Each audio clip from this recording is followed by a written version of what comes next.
আমি গুলশান থানা যুবদলের পক্ষ থেকে সবাইকে রক্তিম শুভেচ্ছা এবং সালাম। আসসালামু আলাইকুম। আসলে বক্তৃতা দেওয়ার কিছু নাই, শুধু একটা কথাই বলবো, আওয়ামী সন্ত্রাসের বিরুদ্ধে আমরা বিভিন্ন অঙ্গ সংগঠন করি, বিভিন্ন মতাদর্শের হইতে পারি, কিন্তু আওয়ামী সন্ত্রাসের বিরুদ্ধে আমরা সবাই এক এবং এক হয়ে আওয়ামী সন্ত্রাসের বিরুদ্ধে সবসময় আমরা পক্ষ করি করবো, তাদের বিরুদ্ধে সবসময় আমরা রুখে দাঁড়াবো। আমি আরেকটা কথা বলতে চাই, সেটা হচ্ছে আমরা বিগত প্রায় 18-20 বছর আগে মহল্লা ভিত্তিক কমিটি করতাম, সেটা হচ্ছে লাঠিবাসী কমিটি। এই কমিটি আমরা প্রত্যেকটা এলাকায় সন্ত্রাস নির্মূল করার জন্য আমরা কমিটি করতাম। আমি গুলশান থানা বিএনপির কাছে একটা দাবি করব এবং ঢাকা মহানগর উত্তরের কাছেও যেন আমার দাবিটা আওয়ামী লীগের কোন দোষররা যে কোনো আনাতে গানাতে কোনো প্রকার কোন রকম যদি দোষররা যদি আওয়ামী লীগের মিছিল বের করে, সাথে সাথে যেন সেখানেই যেন সমস্ত জনগণ লাঠি বাঁচিয়ে দিয়ে তাদেরকে প্রতিহত করে। এই বলে আমি আমার বক্তব্য শেষ করলাম। দেশ নেত্রী বেগম খালেদা জিয়া জিন্দাবাদ, দেশ নায়ক জনাব তারেক রহমান জিন্দাবাদ, শহীদ রাষ্ট্রপতি জিয়াউর রহমান অমর হোক, অমর হোক। আসসালামু আলাইকুম, খুদা হাফেজ, বাংলাদেশ জিন্দাবাদ। নির্মূল করার জন্য আমরা কমিটি করতাম। আমি গুলশান থানা বিএনপির কাছে একটা দাবি করব এবং ঢাকা মহানগর উত্তরের কাছেও যেন আমার দাবিটা সুপারিশ দেয়, যেন আমরা গুলশান এবং 1 নম্বরে প্রত্যেকটি মার্কেট, যতগুলো মার্কেট আছে প্রত্যেকটি মার্কেটে আমরা লাঠি বাঁশি একটা করে কমিটি করে দেওয়ার জন্য আমার আহ্বান জানাচ্ছি। যে কোনো আনাতে গানাতে কোনো প্রকার কোন রকম যদি দোষরা যদি আওয়ামী লীগের মিছিল বের করে, সাথে সাথে যেন সেখানে যেন সমস্ত জনগণ লাঠি বাঁচিয়ে দিয়ে যারা তাদেরকে প্রতিহত করে। এই বলে আমি আমার বক্তব্য শেষ করলাম।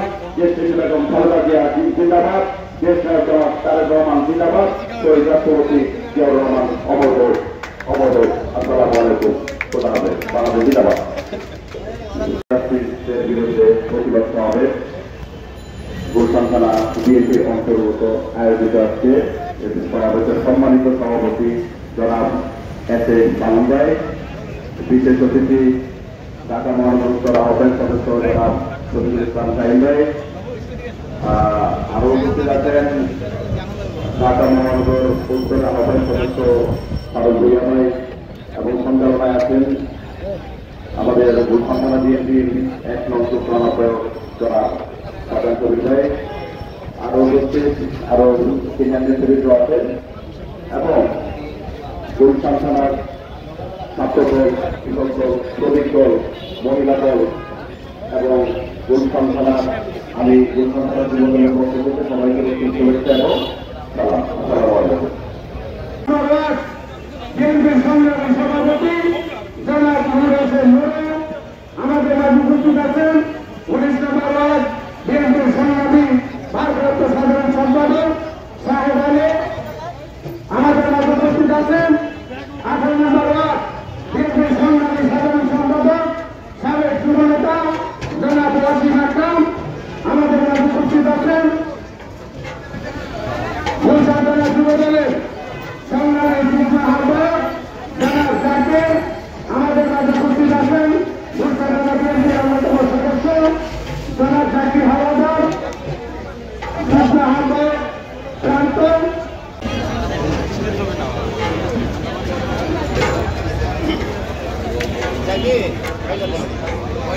চাইছিল আগে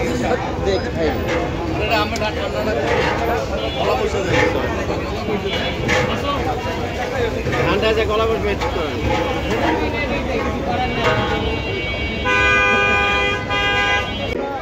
এই জন্য কিন্তু আমাদের জায়গা হয় না। এই যে তার কর্মকাণ্ড, তার অন্যায় অবিচার, রাজধানী, তার যেভাবে বাংলাদেশের ব্যয় রুল করেছে, সমস্ত কিছু দায়ে সে বাংলাদেশ থেকে পালিয়েছে। এ ভাইরা তার প্রতি আল্লাহ গজব তাদের হয়েছিল। আর আমি অল্প কথা বলবো, বর্তমানে সবসময় কথা আছে আমরা পরিবার নিয়ে যারা নির্বাচন করতে চায়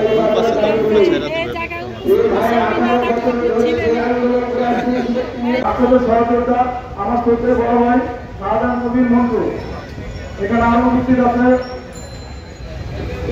বিএনপির যুগ্ম আহ্বায়ক জাহিদ মোড়ক সাবেক যুবনেতা বিএনপির যুগ্ম আহ্বায়ক মানিক ভুইয়া আরো উপস্থিত আছেন আমার চৈত্রের মুরব্বী আমার বন্ধুর বাবা তৃপ্তি কাকা আরো উপস্থিত আছেন বিএনপি নেতৃবৃন্দ আরো উপস্থিত আছেন 19 নম্বর ওয়ার্ড বিএনপি প্রেসিডেন্ট সেক্রেটারি এখানে আরো উপস্থিত আছেন যুবদলের সাবেক সদস্য সচিব আমার আত্মীয় সহযোগিতা জেল পার্টনার আমরা ওয়ার্ডে একসাথে রাজনীতি করছি আমার ওয়ার্ড প্রেসিডেন্ট আমি সেক্রেটারি ছিলাম ফারুক মামা আরো উপস্থিত আছেন আমার আত্মীয় সহযোগিতা ডক্টর ভুইয়া আরো উপস্থিত আছেন গুলজাম থানা যুগ্ম আহ্বায়ক আব্দুল সালাম আরো উপস্থিত আছেন ছাত্রদলের নেতৃবৃন্দ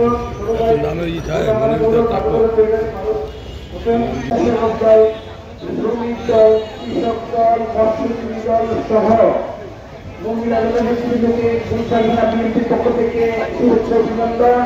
প্রিয় নেতৃবৃন্দ সবার নাম বলতে বলে আপনার সবাই খুব সংক্ষিপ্ত কারণ আমরা সবাই ক্ষুধার্ত অনেকক্ষণ যাবৎ ম্যারাথন বক্তব্য চলেছে সেই জন্য আমি সবার নাম বলার কারণে আমি আন্তরিকভাবে দুঃখ প্রকাশ করছি। প্রিয় নেতৃবৃন্দ আমরা এখানে সমবেত হয়েছি আজকের এই সমাবেশকে সাফল্যমণ্ডিত করার জন্য। কি সেই সমাবেশ হচ্ছে সরকার সুরক্ষা ও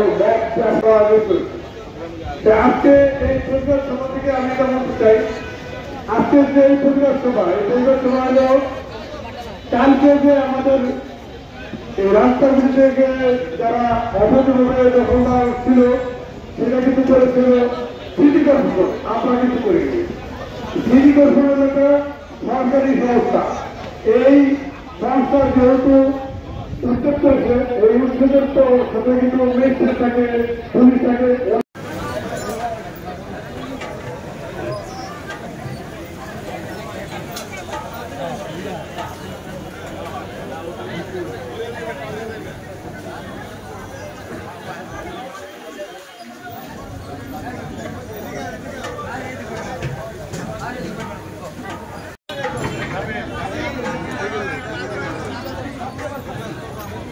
করবো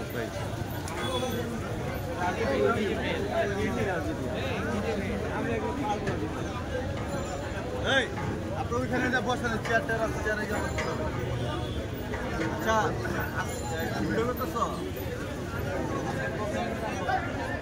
হাজারো মামলা খেয়েছে হাজারো লোককে গুম করেছে আমাদের মা বোনের হাত থেকে তাদের সন্তানকে নিয়ে নিখোঁজ করে ফেলেছে কিন্তু প্রিয় ভাইরা একদিনের জন্য কেউ রাজপথ ছাড়েনি।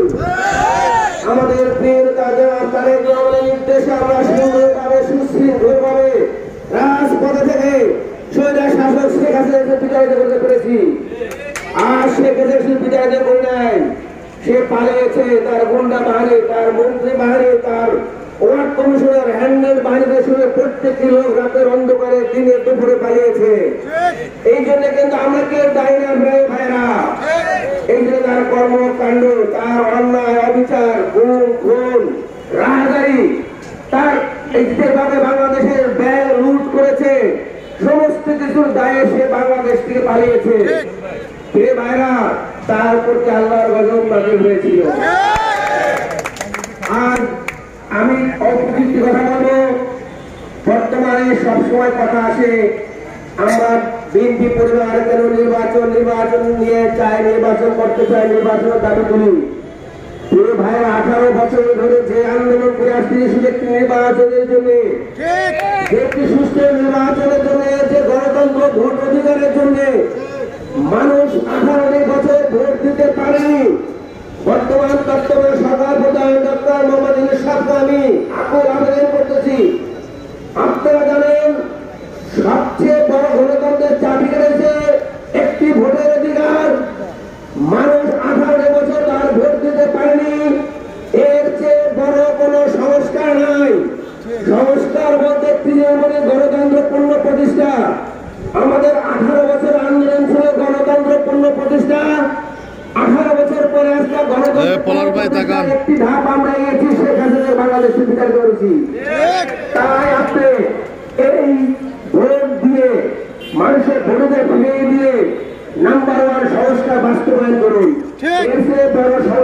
কিছু হবে না যদি একটি মানুষকে ভোটের অধিকার ফিরিয়ে দেওয়া হয়। প্রিয় ভাইরা, আপনাদের আমাদের প্রিয় নেতার একটি দাবি, এই ডিসেম্বরের মধ্যে মানুষের ভোটের অধিকার ফিরিয়ে দিতে হবে। মানুষের এখানে কিন্তু বিএনপি বলা নাই, বাংলাদেশের প্রত্যেকটি মানুষের ভোটের অধিকার এই ডিসেম্বরের মধ্যে ফিরিয়ে দিতে হবে। এটা আমাদের দাবি, এটা বাংলার মানুষের দাবি, এটা গরিব মানুষের দাবি। তাই আমি মনে করি আপনি দু একজন তত্ত্বাবধায়ক সরকারের উপদেষ্টা করে কথা না শুনে আপনার সঠিক পথে এগিয়ে যাবেন। আপনার সঙ্গে একটি নির্বাচন দিয়ে আপনার ভাবমূর্ত ক্ষুণ্ণ রাখুন। বাংলার মানুষকে গণতন্ত্রের দিকে এগিয়ে যাতে দিন। বাংলার মানুষ অলরেডি বিগত সরকার পিছিয়ে রেখে গেছে, আমরা যেন ধাপে ধাপে আগাইতে পারি সে রাস্তা খুলে দিন। আর নাহলে বাংলাদেশের বাইরে বসে শেখ হাসিনা গণ যেভাবে বাংলাদেশ নিয়ে চক্রান্ত করতেছে, বাংলাদেশের